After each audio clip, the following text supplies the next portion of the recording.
सदारती निज़ाम की भी बात हमारी पार्टी की हरगिज़ पॉलिसी नहीं है, ये मेरी नज़र से नहीं गुजरी बात, मैं उनसे पूछूंगा। हम नहीं समझते कि कोई भी आईनी तरमीम ये पार्लियामान कर सकती है। ये फॉर्म 47 की पार्लियामेंट है, इसको हरगिज़ ये इस्तेहकाक हासिल नहीं है कि ये पार्लियामान की बजाय पार्लिमानी निज़ाम की बजाय कोई सदारती निज़ाम राइज करे। किसी भी तरमीम को हम इस पार्लिमान के ज़रिए कबूल नहीं करते। काराबाग डैम का ताल्लुक है, ये पार्टी की पॉलिसी नहीं है। देखिए, पार्टी बिल्कुल इस बात पे वाज़े है कि सिंध के तहफ़्फ़ुज़ात हैं, खैबर पख्तूनख्वा में बहुत लोगों के तहफ़्फ़ुज़ात हैं। एक ऐसा प्रोजेक्ट जिसके हवाले से दो सूबों के दरमियान तहफ़्फ़ुज़ात हों, वो बिल्कुल वफाक के लिए अच्छा नहीं है। बिस्मिल्लाहिर्रहमानिर्रहीम। लाखों करोड़ों दरूद नबी अकरम सल्लल्लाहु अलैहि वसल्लम पर और उनके आल पर। पंजाब के अंदर इस वक्त सैलाब है और ये सैलाब बड़ी तेजी से सिंध की तरफ बढ़ रहा है और सिंध के बारे में पेशेनगोई की जा रही है कि वहां पे सुपर फ्लड आ सकता है। अब जाहिर है पूरे पाकिस्तान को सिंध के लिए कोशिश भी करनी चाहिए, दुआ भी करनी चाहिए और ये एक बड़ा इशू है जो आज के प्रोग्राम में हम डिस्कस करेंगे। और इसके साथ साथ इस्लामाबाद हाई कोर्ट के अंदर आज एक फुल कोर्ट था, उसके अंदर एक नई कंट्रोवर्सी क्रिएट हुई, वो भी आज के शो में डिस्कस होगी। और इसके साथ साथ खैबर पख्तूनख्वा के चीफ मिनिस्टर की तरफ से कालाबाग डैम बनाने का ऐलान किया जा रहा है। क्या ये डैम फिजिबल है या नहीं है, ये भी आज के शो में डिस्कस होगा। प्रोग्राम के पहले हिस्से में हमारे साथ इस वक्त मौजूद हैं सईद मुराद अली साहब और वज़ीर आला सिंध, और वो हमारे साथ मौजूद है और उनसे पूछेंगे कि सैलाब की सूरत है क्या। शाह साहब, बहुत बहुत शुक्रिया आपका। ये फरमाइएगा सर, ये किस किस्म की पेशेनगोई की जा रही है और क्या तैयारी आपकी पूरी है? बिस्मिल्लाहिर्रहमानिर्रहीम। सबसे पहले तो जज बहुत शुक्रिया मुझे अपने प्रोग्राम में लेने का। जज साहब, सैलाब की सूरत हाल सब आगाह है, जो ईस्टर्न रिवर है खासतौर पर इस साल, जिसमें चनाब, रावी और सतलज, इनमें इस साल बहुत बड़ा सैलाब आया है और ये अनप्रेसिडेंटेड है। मेरा ख्याल है कि तीनों दरियाओं में, इसलिए जो हमारा रावी और सतलज है वो तो इंडस वाटर ट्रीटी के तहत भारत को दे दिए गए थे, लेकिन वहां जो बारिश होने की वजह से सैलाब की सूरत हाल में तो उन्होंने पानी उनमें छोड़ा और उसके साथ साथ चनाब में भी फ्लड आया हुआ है। तो ये सारा पानी पंजाब में अनफॉर्चुनेटली बहुत ज्यादा तबाही मचाते हुए अब सिंध की तरफ आ रहा है। हम मॉनिटर कर रहे हैं, बड़ी गौर से मॉनिटर कर रहे हैं। इस वक्त हमारे यहाँ सिंध के अंदर दो जगह से पानी आता है। पंजनत के मकाम पे जब पंजाब के सारे दरिया मिलते हैं, वहां से पानी सारा फिर कुटु बराज की तरफ आता है और दूसरी तरफ दरिया सिंध का जो मेन इंडस है उसका पानी हमें कौसा के बाद हमारे पास आता है। एज ए स्पीक इस वक्त भी पंजनत पे तकरीबन 1,60,000 क्यूसेक पानी है और कौसा पे 2-2.25 लाख क्यूसेक के करीब पानी है। तो कोई ऐसी परेशानी की बात नहीं है। तकरीबन 2 दिन लगते हैं पंजनत से पानी पहुंचने में और इस वक्त वैसे हमारे पास गुड्डू पे तकरीबन 3,37,000 क्यूसेक पानी गुजर रहा है। तो वो अगले कुछ दिन यानी 2-3 दिन तो इशू नहीं होगा। पंजनत पे जैसे पानी बढ़ता है, इससे कि दरियाओं का पानी सारा पंजनत पे आ रहा है, उसको हम वॉच कर रहे हैं। हमारे लिए जो अच्छी बात यह है कि लग ऐसे रहा है कि ये तीनों दरियाओं का पानी सिंक्रोनाइज नहीं होगा। यानी पहले चनाब वाला पानी जो है झेलम चनाब के साथ जो मिलके ट्रिमो बराज से नीचे आता है, पहले वो गुजरेगा, उसके बिल्कुल पीछे जो पानी रावी का है सिंचाई से जो आएगा वो गुजरेगा और फिर आखिर में दरिया सतलज का पानी जब इस्लाम बराज से गुजर के वो फॉलो करेगा। तो ये जब 3 अलग अलग वेव्स आएंगी और सिंक्रोनाइज नहीं होंगी तो हमें उम्मीद है कि हम मैनेजेबल लिमिट्स तक ये दरिया का पानी सेफली समंदर तक गुजार सकेंगे।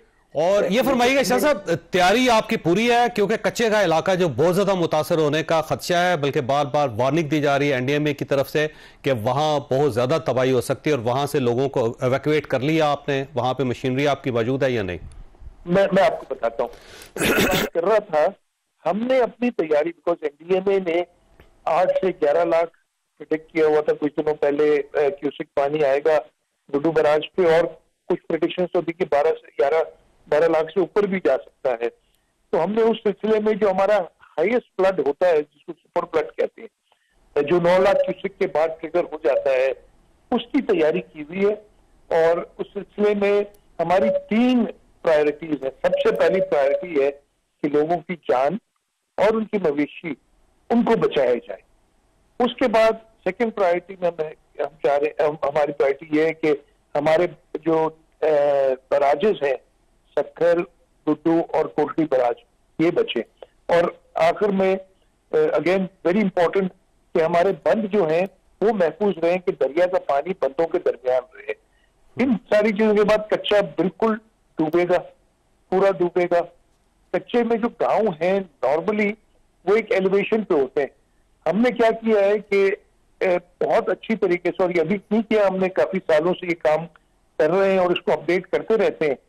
5 से 7 लाख क्यूसेक का एक बैंड बनाया है कि अगर 5 से 7 लाख क्यूसेक पानी आता है तो कौन सा गांव अफेक्ट होगा, उसमें कितने लोग हैं, कितने मवेशी हैं, ये डेटा है।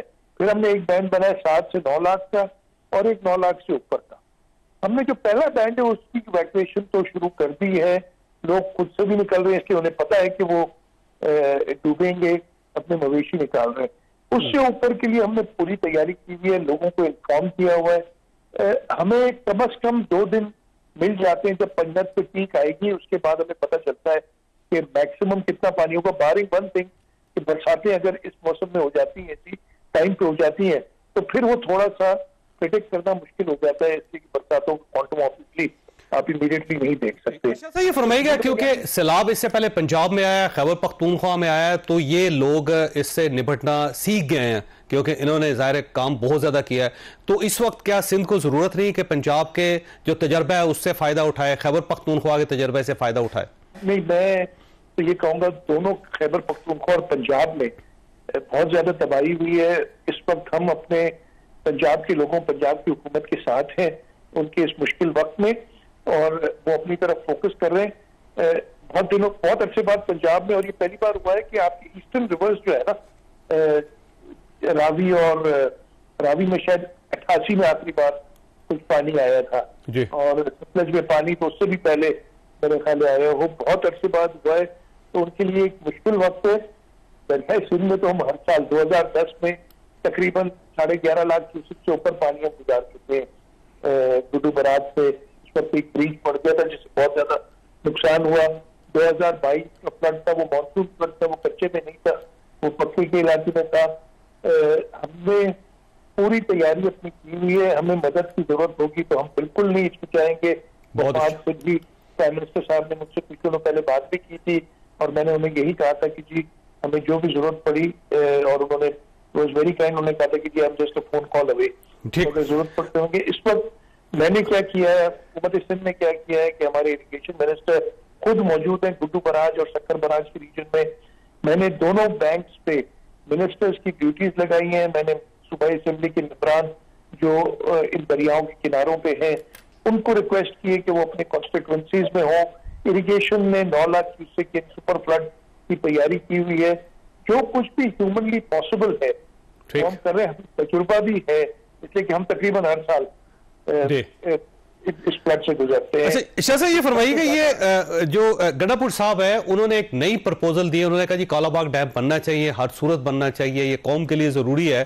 तो ज़ाहिर है इसके अंदर आपका एक स्टेक है, सिंध गवर्नमेंट का एक स्टेक है, तो आपके लिए ये फिजिबल है, एक्सेप्टेबल है ये प्रपोजल? चौधरी साहब, मैं जवाब इसका ये दूंगा कि इस वक्त मुल्क बहुत मुश्किल हालात में सैलाब की वजह से गुजर रहा है। खैबर पख्तूनख्वा में बहुत ज्यादा नुकसान हुआ है, पंजाब इस वक्त सैलाब से गुजर रहा है। इस वक्त कंट्रोवर्शियल बात मैं कोई भी नहीं करूंगा। ठीक, मेरा नहीं ख्याल है कि हम कुछ मई में, आपने याद होगा जब आप सबको कि जब भारत ने जारियत की थी तो पूरा मुल्क इकट्ठा हुआ था, उसी वजह से हमें कामयाबी हासिल हुई, सब एक आवाज से बोल रहे थे। इस वक्त कोई भी कंट्रोवर्सी उठाना मैं इस बात पे बोलूं, मेरा ख्याल है नामुनासिब होगा। हाँ, मैं गाइडेड हूँ अपने सूबे के लोगों से, मुझे सूबे के लोगों ने इलेक्ट किया है। मैं गाइडेड हूँ अपनी सूबाई असेंबली से। सिंध की सूबाई असेंबली 3 या 4 बार कालाबाग डैम के खिलाफ करारदाद पास कर चुकी है। मैं अपनी असेंबली मेंबरान की पल्स को जानता हूँ, वो कभी भी इसके फेवर में नहीं होंगे, लेकिन ये सब बातें इस वक्त करने की है नहीं, तो मैं इस पर ज्यादा नहीं आऊंगा। सिंध के लोगों को ये मैं बड़ा अच्छी तरह जानता हूं कि ये एक्सेप्टेबल नहीं होगा। और ये फरमाइए सर, ये इस वक्त डैम्स की जरूरत नहीं, पाकिस्तान में खुश्क नहरों की जरूरत है। इससे पहले नहरों का एक प्लान बना था लेकिन सिंध गवर्नमेंट ने उसे एक्सेप्ट नहीं किया था, और अब देखें फ्लडिंग कितनी ज्यादा है, और अगर नहरें बनी होती, डैम्स बने होते तो इन पानी को स्टोर किया जा सकता था जो समंदर के अंदर गिर रहा है इस वक्त। चौधरी साहब, मैं फिर आपसे कहता हूं मैं कंट्रोवर्सी में नहीं पढ़ना चाहता, लेकिन आपने सवाल किया तो जवाब मैं दूंगा उसका जरूर। आप मुझे तरीका बता दें कि रावी, सुतलज, चनाब और झेलम का पानी कालाबाग तक कैसे पहुंचेगा। ये फ्लड इस तरफ आया है। नहीं सर, खुश्क नहरों की बात कर रहा हूं मैं, जो नहरों का एक प्लान था आज से 6 महीने पहले तक। नहरें जो थी वो उसकी कैपेसिटी, अब मैं देखिए ज्यादा टेक्निकल, वो उस पर भी कंट्रोवर्सी रेज हो गई थी। 4000 क्यूसिक की नहर बन रही थी, वो कौन सा फ्लड कंट्रोल करती? मतलब मुझे जरा समझाएं तो सही, ये बिल्कुल अलग चीजें हैं, इंटायरली डिफरेंट। हम अनफॉर्चुनेटली लोग जिनको पता नहीं होता ना कि टेक्निकलिटीज क्या है, वो इन चीजों को कनेक्ट कर लेते। मैं आप इसलिए आप तो जर्नलिस्ट सवाल कर रहे हैं, इससे लोग ये चीज उठा रहे हैं, लेकिन ये इंटायरली अलग चीजें हैं। इससे सैलाब का कोई ताल्लुक नहीं है। ठीक। और उस पर अगेन कोई बात होगी तो उस वक्त हम करेंगे, लेकिन अगेन वो एक सेटल्ड बात हो गई हुई है।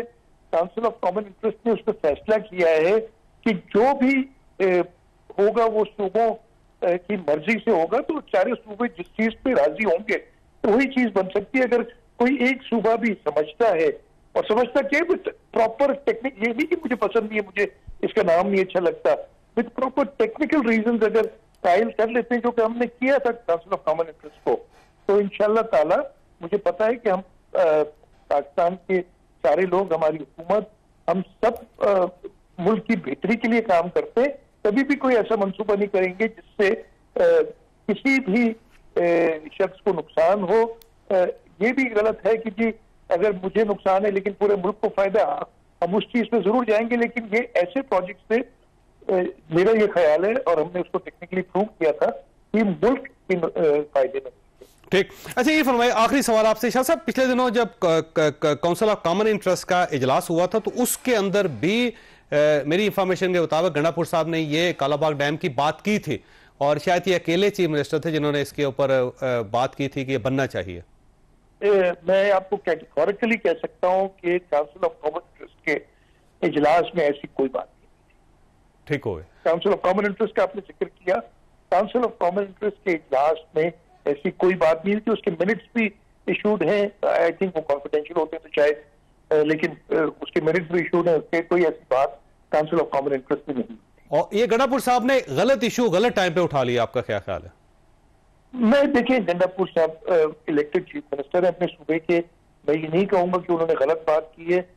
मैं ये कहूंगा कि ऐसे मौके पे कंट्रोवर्शियल इशूज, और ये कंट्रोवर्शियल इशू है, सबको पता है, इशू उठानी नहीं चाहिए। और मैंने आपको भी एग्जाम्पल दिया था कि जब भारत ने जारियत की थी हमारे ऊपर, हर पॉलिटिकल पार्टी के अपने अपने हो सकते हैं प्रॉब्लम, लेकिन सब इकट्ठे होके खड़े थे, और जो हमारी मीडिया थी उसने बेहतरीन काम किया था, हमारी यूथ ने बेहतरीन काम किया था। और इस वक्त भी यही जरूरत है कि मुल्क एक बहुत बड़ी आजमाइश से गुजर रहा है। आप सोचे, पंजाब में मुझे इस वक्त पूरे नंबर नहीं याद, लेकिन कम से कम 6-7 मिलियन लोग तो अपने घरों से निकले हुए हैं। जी, बहुत ज्यादा, इस वक्त 33 लाख लोग ऐसे हैं जो मुतासर हुए शाह साहब, और बड़ा डिजास्टर है। और मेरी दुआ है कि अल्लाह ताला सिंध को महफूज रखे, और पूरा पाकिस्तान आपके साथ है शाह साहब। कोई भी तकलीफ होगी आपके लोगों को या आपको, तो पूरा पाकिस्तान आपके साथ खड़ा होगा। आपका बहुत बहुत शुक्रिया। खासा छोटी सी ब्रेक लेंगे, और ब्रेक के बाद इस्लामाबाद हाई में जो कुछ हो रहा है वो आपके सामने पेश करेंगे।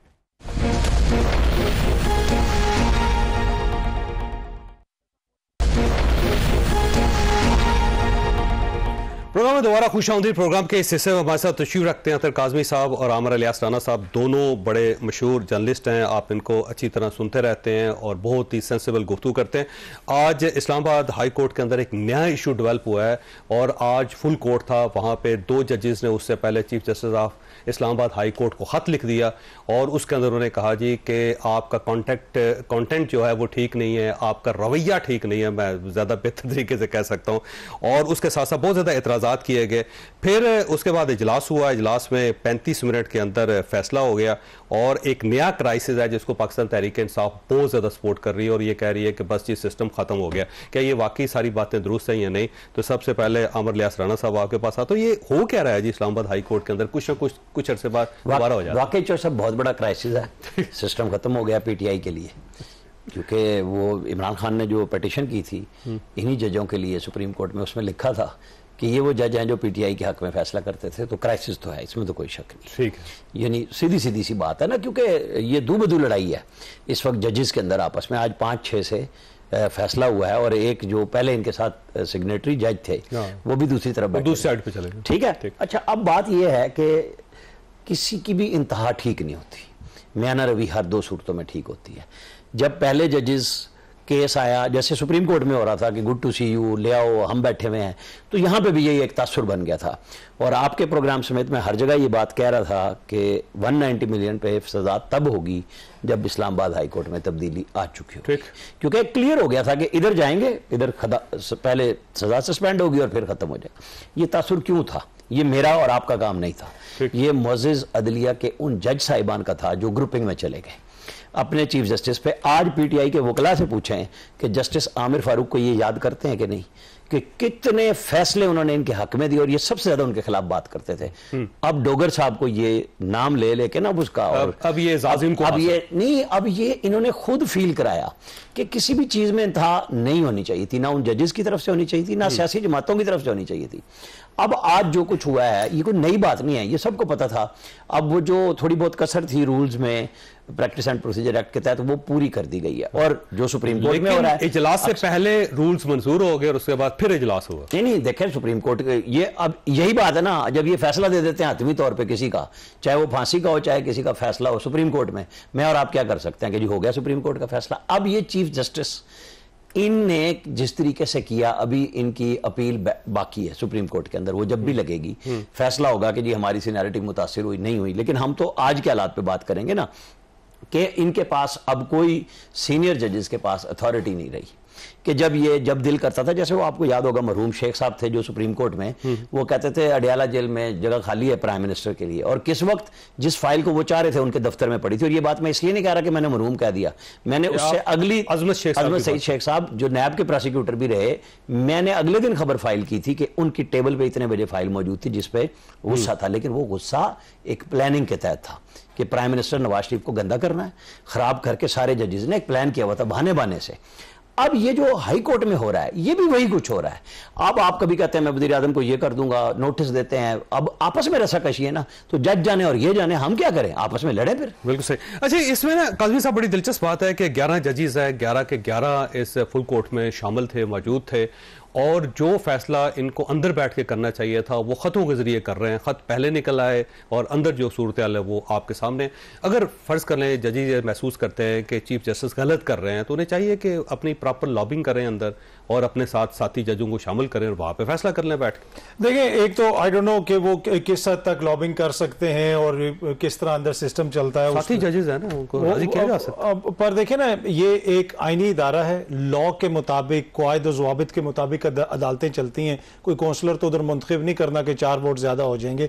असल इंपॉर्टेंट इशू ये है कि जो इशूज रेज होते हैं, क्या उनमें कोई कानूनी नुकात हैं, क्या उनमें कोई आईनी ऐसा मसला है कि जिस पे बहस होनी चाहिए। काजी फाइज ईसा साहब के दौर में हमने देखा, उससे पहले खत जो यहाँ पे मीडिया पे आने शुरू हुए वो गालिबन काजी साहब, उससे पहले भी शायद आते हो, पर काजी साहब के उसके जिस तरीके से वो खत आते थे और उसमें बहुत सारे गिले शिकवे होते थे, बहुत सारे इंपॉर्टेंट पॉइंट्स भी वो रेज करते थे। अभी भी इशू यहाँ पे ये है कि जो उन्होंने जजेस ने जो इश्यूज रेज किए हैं, क्या वो इश्यूज ऐसे हैं कि वो गौर तलब हैं, बहस तलब हैं, या फिर वो कोई ऐसे इशू नहीं है? वो मेन चीज है। बाकी देखें, अदालतों का निज़ाम आइडियल तो नहीं है, अदालतों के अंदर बहुत सारे मसाइल हैं, अदालतों का जो हमारा निज़ाम इंसाफ है उसके अंदर मसाइल हैं।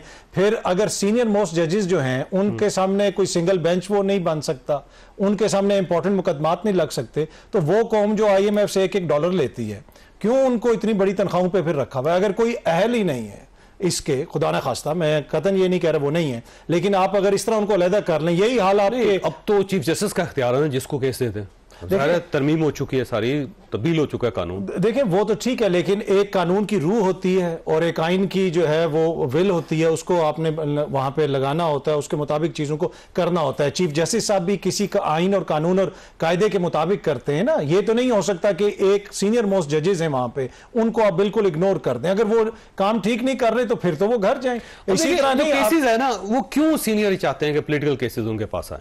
नहीं, ये तो नहीं, पर क्यों चीफ जस्टिस ये चाहते हैं कि उनके पास कोई केस ना जाए? ये दोनों तरफ से केसेस उनके पास हैं, दोनों तरफ मसला ये है कि कहते हैं कि अहम तरीन केस यानी कि पॉलिटिकल केसेस जो होने चाहिए। मसला ये है कि अब आप एक्सप्रेस न्यूज के सीनियर मोस्ट एंकर हैं, तो जो एंकर कल आया हो तो सबसे इंपॉर्टेंट चीज जो है वो उसके हवाले कर दी जाए। अच्छा ना, तो राना साहब ब्यूरो चीफ हैं और जो ट्रेनी रिपोर्टर है सारी अहम खबरें उसके हवाले कर दी तजर्बे के लिए बेहतर है ना उसका। तो मसला ये है कि इस मुल्क में 70 साल से तजर्बे हो रहे हैं, तजर्बे अब थोड़े कम हो। बाकी देखें, तमाम मोअज़्ज़िज़ जज साहिबान जो हैं वो उनका उतना ही इख्तियार है, जो उनकी अदालत से फैसला आता है वो हम सब मनोवन मानते हैं, लेकिन ये बहस अदालतों के अंदर आज से नहीं पहले से हो रही है और यकीनन कहीं ना कहीं इशू तो है ना। ये मैं छोटा सा पॉइंट ऐड करूंगा, अब आप आईनी बेंच देख लें, जो सीनियर मोस्ट जजेस हैं वो वहां पे भी नहीं है, तो इसी तरीके से दीगर जगहों के ऊपर भी इस तरह की शिकायत आती हैं, तो ये फिर अदलिया को देखने की जरूरत है। अच्छा ये फरमाइए, वैसे राना साहब इशू है क्या वैसे हाई कोर्ट का? समझ नहीं आ रही पब्लिक को कि वहां चल क्या रहा है। जो मैं हमेशा कहता हूँ, अंग्रेजी दा दी ते पंजाबी दा दा, जिथे लगदा उत्थे ला। इत्थे यही कानून है, इत्थे यही विल है, यही कानून दी रूह है। ये जो हमारी अदलिया के जिन खतूत की बात कर रहे हैं, ये हमेशा से ऐसी है ना, कब नहीं थी अदलिया ऐसी? मतलब कोई बता तो देना कि जी ये बड़ा परफेक्ट टाइम था। जो हम देखते आ रहे हैं ये यूं ही होता है, जब कोई फैसला एक पार्टी मानती है दूसरी नहीं मानती, कोई एक हक में होता है कोई खिलाफ होता है। शौकत अजीज सिद्दीकी ने शो मोटो शुरू कर दिए थे और वो वैलेंटाइन डे पे आ गए, फलाने पे आ गए, तो सुप्रीम कोर्ट ने ऑर्डर किया था ना कि हाई कोर्ट का जज नहीं लेगा सुओ मोटो। सबने माना, सबने अप्रिशिएट किया। अब ये जो जज साहिबान हैं, इन्होंने एक केस में 6 बच्चे निकालने इफ्तिखार चौधरी की तरह शुरू किए हुए थे। वो चीफ जस्टिस करते थे यही हरकतें कि जनाब इसमें भी उसको भी नोटिस, इसको। ये हाई कोर्ट के जजेस स्टेट को बुला रहे हैं हर चीज में। इन्होंने मतलब सच्ची बात है, प्राइम मिनिस्टर को बुलाएं आप, इशू बनता है। प्राइम मिनिस्टर पेश हुए हैं और शहबाज शरीफ 2-3 दफा पेश हो चुके हैं, लेकिन इशू ये होता है कि आपका गुस्सा, आपका इजहार जो गुफ्तगू का होता है और आपका फिक्रा, वो बताता है कि ये कानून की रूह में है या अपनी दिल की रूह है, कि दिल को तसल्ली देनी है कि मेरे सामने प्राइम मिनिस्टर पेश हो जाए। सजाद अली शाह मरहूम भी करते थे कि जी ले आओ जी, प्राइम मिनिस्टर पेश हो गए। उनसे उन्होंने रिग्रेट करा के, अफसोस का इजहार करा के, जो मायदा बैकग्राउंड पे किया था उससे फिर गए वो। ये कोई पुरानी बात है। मोहम्मद चौधरी साहब के दौर में 97 में ये हुआ ना, दिसंबर में ऐसा आया कि उनकी अदालत के सामने 22वें ग्रेड के 21 बंदे थे बैठे हुए थे और नहीं और फिर वो कहते थे टांग पे टांग क्यों रखी है। मतलब देखे ना, आज वो फिर रहे हैं ना साइड पे अकेले। बस इस इंसान को फिरौन नहीं होना चाहिए, चाहे वो कहीं बैठा हो, उसको इंसाफ से काम लेना चाहिए, उसमें तेजी नहीं होनी चाहिए। और जज साहिबान पे तो 500 दफा ये बात सोचनी चाहिए कि ये मेरी जिम्मेदारी है कि लोग अनाए ना उनसे। चाहे अब मैं ये इधर और उधर की बात नहीं कर रहा, ये ओवरऑल अदलिया की बात कर। मैं ब्रेक ले रही और ब्रेक से पहले आपके पास काज़मी साहब सवाल छोड़ के जा रहा हूँ कि सलमान अकबर साहब ने आज पेशीन गोई की है कि ये सिस्टम लपेटा जा रहा है, इसकी अब कोई वकार नहीं बचा, इसकी कोई सेंटिटी नहीं बची, और क्या वाकई लपेटा जा रहा है? और पाकिस्तान तहरीक इंसाफ जो सिस्टम से बाहर निकलती चली जा रही है, एंड क्या होगा? छोटी सी ब्रेक और ब्रेक हो तो आ रहा जरूरत।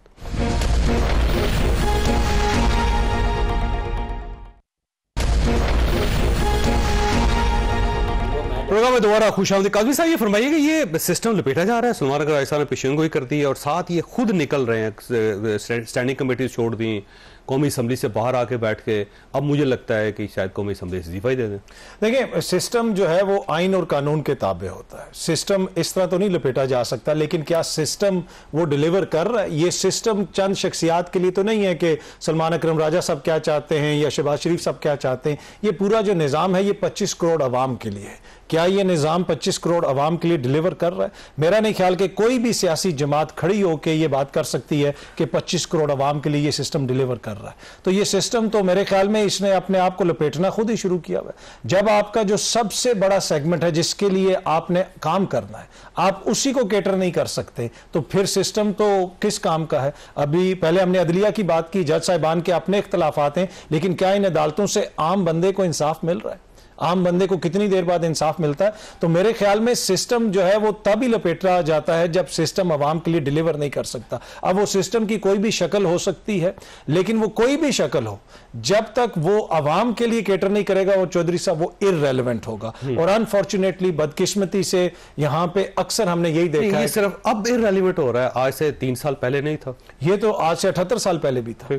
ये सोरवर्दी साहब के जमाने से था। जब आप 50s में चले जाएं उस वक्त भी था। बार बार लपेटा जा रहा है ना, 2022 में भी लपेटा गया था, अब हो सकता है 2025-26 में लपेट दिया जाए। मसला ये है कि जब ये सिस्टम लपेटा जाता है तो साथ ही बीच में अवाम भी लपेटी जाती है। अब वो अवाम को इतने वो रोल्स लग चुके हैं कि फिर अब वो उनकी कुव्वत बर्दाश्त खत्म होती जा रही है। तो ये इनको देखने की जरूरत है कि ये सिस्टम में किसने क्या किरदार अदा किया, पीटीआई वालों ने क्या किरदार अदा किया, इसलिए कि उनकी भी हुकूमत रही है। उस वक्त तो सिस्टम में क्या उनको ये बुराइयां नजर आती थी जो अब नजर आ रही हैं, और जो माजी में जिनको हर कोई सिलेक्टेड लगता था, हाइब्रिड निजाम नजर आता था, अब वो हाइब्रिड निजाम के नगमे गाते हैं। तो ये बड़ा इंपॉर्टेंट इशू है। ख्वाजा साहब की बात कर रहे हैं जी, ख्वाजा मोहम्मद जो आसिफ साहब फ्रॉम सियालकोट।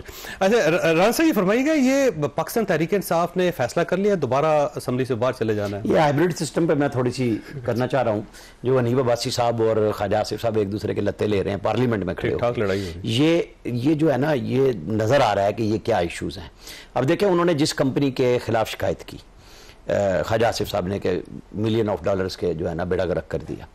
फिर उन्होंने कहा कि वो सड़क नहीं बनने दे रहे, एक राजनपुर से डेरा इस्माइल खान तक डुअल 4 कैरेज वे जो बननी थी, उसमें सेनेटर साहिबान जो JUI के भी हैं उनके ऊपर आ रहा है इल्ज़ाम कि जी आप अपनी हैसियत को इस्तेमाल कर रहे हैं कमेटियों में। उन्होंने यूसुफ रज़ा गिलानी को खत लिख दिया उस कंपनी ने, अबड़ू साहब के खिलाफ होना, सैफुल्लाह अबड़ू साहब। नहीं, फिर वो जो कंपनी के दूसरे मालिकान हैं वो कमेटियों के मेंबर भी हैं, वो बैठ रहे हैं। अच्छा, ख्वाजा आसिफ साहब रोजाना की बुनियाद पे टीवी टॉक शोज में बात कर रहे हैं। तो ये बिगाड़ है ना हाइब्रिड सिस्टम का, कि कमांड नहीं है एक तरफ, तो गड़बड़ बनती चली जा रही है। अब यही बात PTI की तरफ ले चले कि वो कहते हैं कि जी 5 अगस्त जो है ना नुक्ता अरूज होगा, अली अमीन गंडापुर आके कहते हैं नुक्ता आगाज होगा।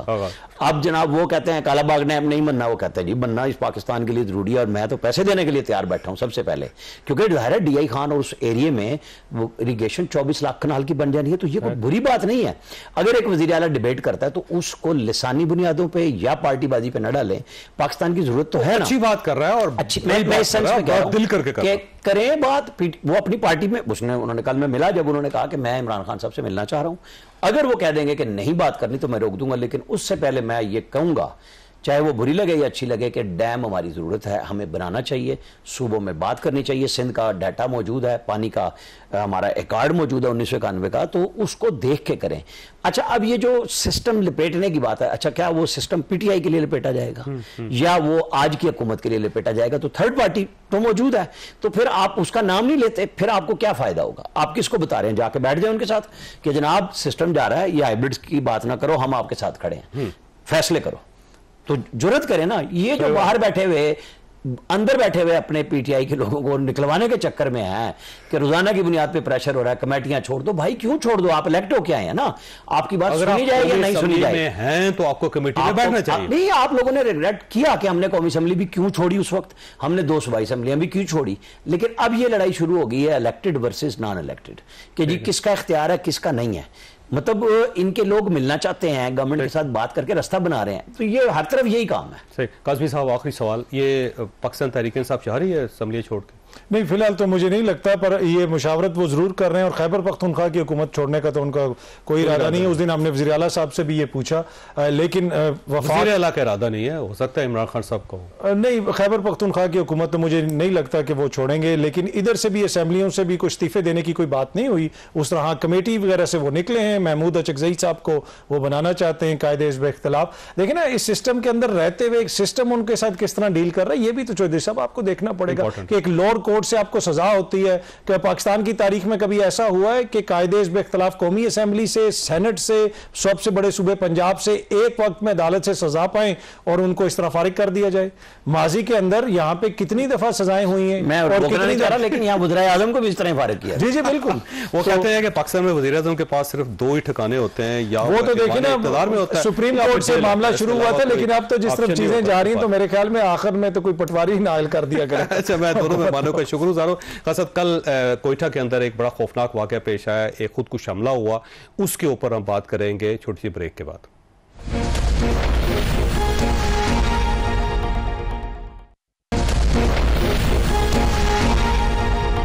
प्रोग्राम में दोबारा खुशामदीद। कल अख्तर मैंगल साहब की रैली के ऊपर हमला हुआ, बल्कि खुदकुश हमला हुआ, जिसमें अब तक 15 लोग दुनिया से रुखसत हो चुके हैं, 32 शदीद जख्मी हैं और 40 के करीब मामूली जख्मी हैं।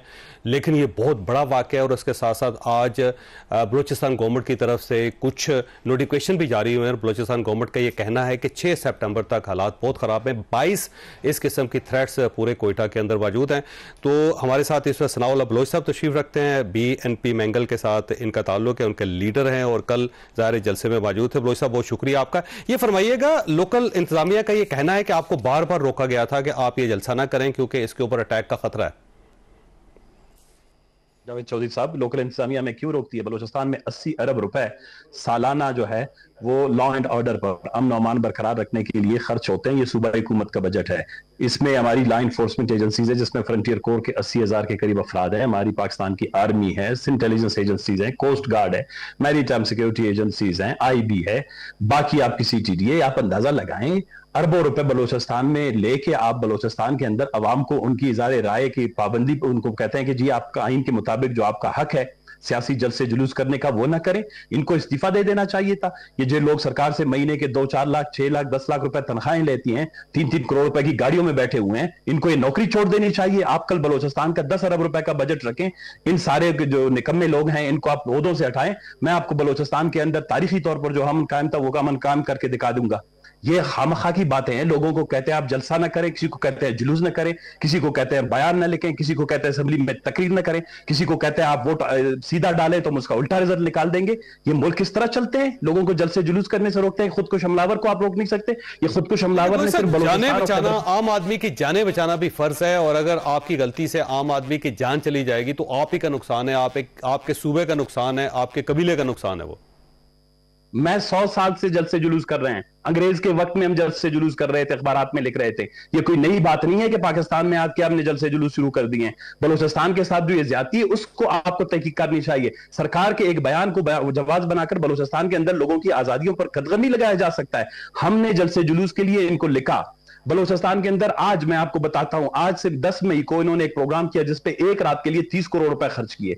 14 अगस्त के प्रोग्राम के लिए 10,000 जो है फोर्सेस तैनात किए। पूरा महीना उन्होंने इंटरनेट बंद कर दिया। आप बलूचिस्तान में एक छोटे से ग्राउंड में जो 100 बाय 100 फुट का ग्राउंड है उसमें आके आप कुछ फोर्सेस तैनात नहीं कर सकते अगर आपको खदशात है।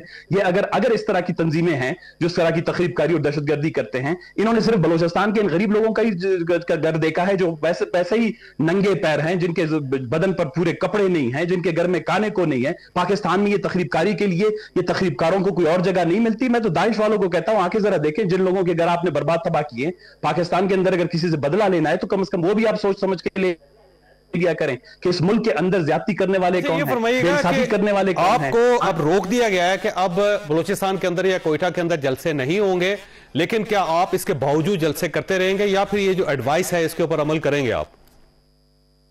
तो भाई किसकी एडवाइस? मैं कहता हूं कि यहां पर कोई हुकूमत नाम की कोई चीज ही नहीं है। कठपुतली हुकूमतें बिठाई जाती हैं, इलेक्शन के नताइज तब्दील कर दिए जाते हैं। वो तो हमें कहते हैं कि आप सांस लेना छोड़ दें, तो फिर हम सांस लेना छोड़ देंगे।